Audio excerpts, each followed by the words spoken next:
जय गुरुदेव। ओम। भगवान व्यास देव जी ने लिखा है, बलवान इंद्री ग्रामो विद्वानम अपि कर्षति। ये इंद्रियां इतनी बलवान है कि अपनी बेटी के पास भी बहुत समय तक एकांत नहीं रहना चाहिए। जवान बेटी हो, अपनी जवान पुत्री हो तो भी बहुत समय तक एकांत नहीं रहना चाहिए। आप और आपकी पुत्री के बीच में तीसरा कोई होना चाहिए। अगर बहुत काल तक एक जगह रहोगे तो बलवान इंद्री ग्रामो विद्वानम अपि कर्षति। तो जैमिनी जी नाम के एक महापुरुष थे, तो उन्होंने भगवान व्यास देव जी ने जब इस श्लोक रचा और बोला तो उनका भगवान ये बात हमें समझ में नहीं आ रही कि माँ के पास, पुत्री के पास, बहन के पास, अरे वो पिता है, वो भाई है, अगर एकांत में भी रहेगा तो क्या उसके अंदर काम आ जाएगा? मतलब वो मूर्ख ही होगा तो ऐसा होगा। विद्वान अपि कर्षति, वो विद्वान फिर ऐसा कैसे हो जाएगा? तो जो गुरुजन होते हो ज्यादा तर्क वितर्क नहीं करते, तो उनका इस प्रश्न का किसी दिन समाधान करेंगे। अभी आगे प्रसंग चलता है उसे।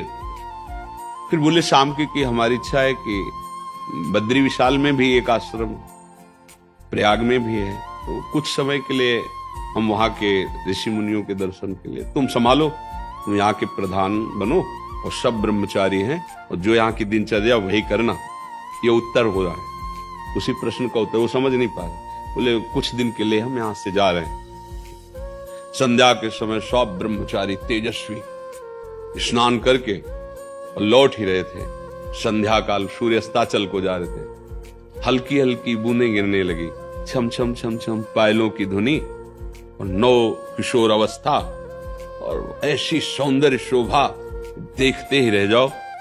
ऐसे भाग के, रक्षा करो मेरी, रक्षा करो। आगे जैमिनी मुनि ही थे, रक्षा करो। क्या बात है? देखा नहीं ऐसे नीचे देख, क्या बात है?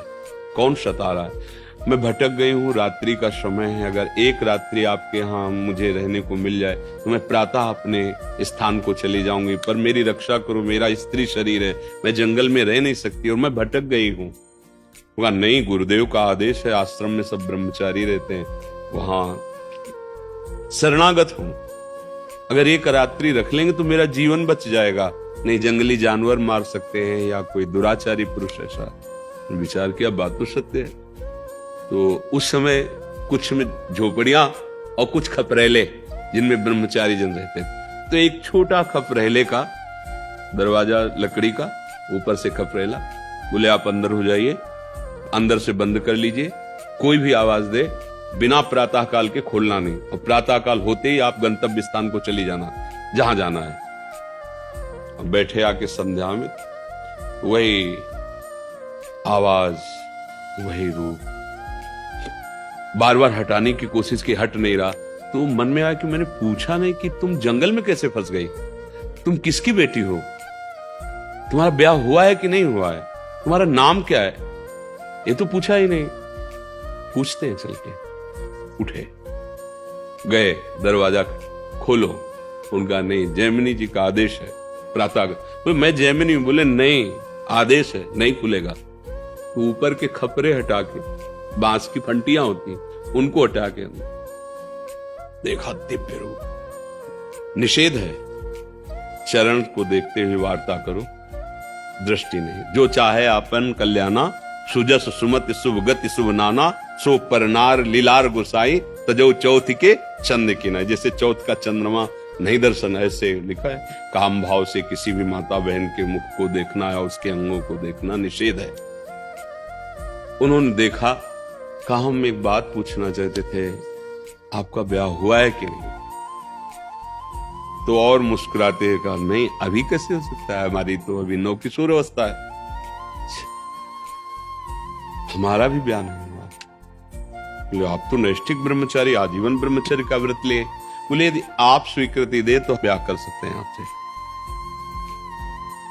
तो हमको तो बहुत सौभाग्य होगा कि आप जैसे ब्रह्मचारी, नैष्ठिक ब्रह्मचारी मुझे स्वीकार। पर मेरा एक व्रत था कि अगर मैं किसी को पति बनाऊंगी ना, तो उसकी पीठ में बैठूंगी, मुंह काला करूंगी उसके, और उसकी पीठ में बैठकर वहां जो जहां तुम स्नान करने गए थे वहां देवी का मंदिर, वहां तक ले चलो, वहीं फिर हम ब्याह की बात करेंगे। तो सोचा रात्रि का समय, कौन क्या है, पीठ में।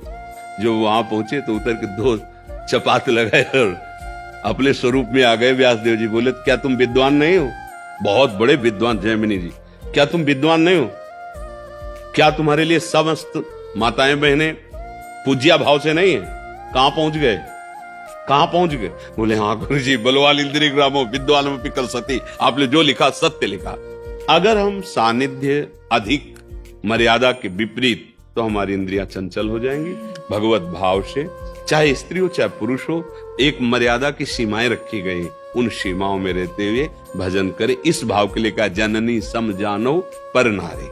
सब में मातृ भाव रखना, पर मातृ भाव सब में वही रख सकता है जो भगवत भाव से युक्त है।